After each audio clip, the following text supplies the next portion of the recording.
control. Tom Cruise, who stars in the new film Oblivion, is at the top of his game at the box office. Our movie man is here with that and more. Glad to see you, Eric. Thank you. Well, just as you suggested, Oblivion came in at #1 at the box office over the weekend. Yeah, and Tom Cruise, it's the second best opening after, for non-Mission Impossible films. So you put him in a Mission Impossible film or a science fiction film like War of the Worlds or Minority Report, and he does very well.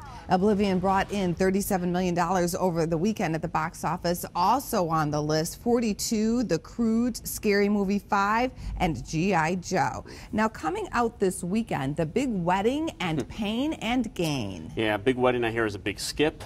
Pain and Gain with Mark Wahlberg and Dwayne Johnson. Both were very funny in the film. It's a Michael Bay film, did the Transformers films. I think the actors are very good in the movie. The direction, not so much. Coming up this summer, Disney is hoping for some smash hits. Here's a list of what to expect from Disney this summer: Iron Man 3, Monsters University, Planes, and The Lone Ranger. Which will be the biggest hit of all, Eric? I think it's going to be The Lone Ranger, surprisingly enough. I mean, this film was plagued with pre-production problems, but once the film got started, everything was pretty smooth sailing. And this is this team that did Pirates of the Caribbean: Johnny Depp, Gore Verbinski, and Jerry Bruckheimer. I think the iconic feel of it, the July 4th holiday, I think it's going to cruise through July and be #1 for a good portion of that month. So I think it's going to be the big hit of the summer. Iron Man 3 is right around the corner. It's going to kick off the summer, obviously, and we're going to see if it's going to sort of get the Avengers bump from last year. It's coming off of that more than the sequel.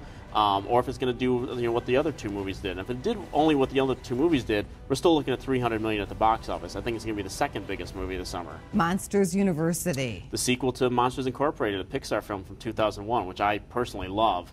The buzz, it screened at CinemaCon just last week, and the buzz on it is extraordinary. I think it's going to be the big family hit of the summer. And Planes, which is like Cars, correct? It's like Cars. I mean, instead of talking cars, you got talking planes. This is a early August release. Family films don't get a huge bump at that month. We haven't really seen a history of that. But I think that kids will, see, if they like cars, why not like planes? What's your take on Disney stock? It's up 50% for the year, over the past year. Is Wall Street buying ahead of the summer films? It could be. Well, we're well past the John Carter disaster from last year with the Avengers and all this kind of stuff. So Disney's been doing very well since then, and I think they're going to be the studio to beat this summer. So watch out for that. Thanks, Eric. Thank you.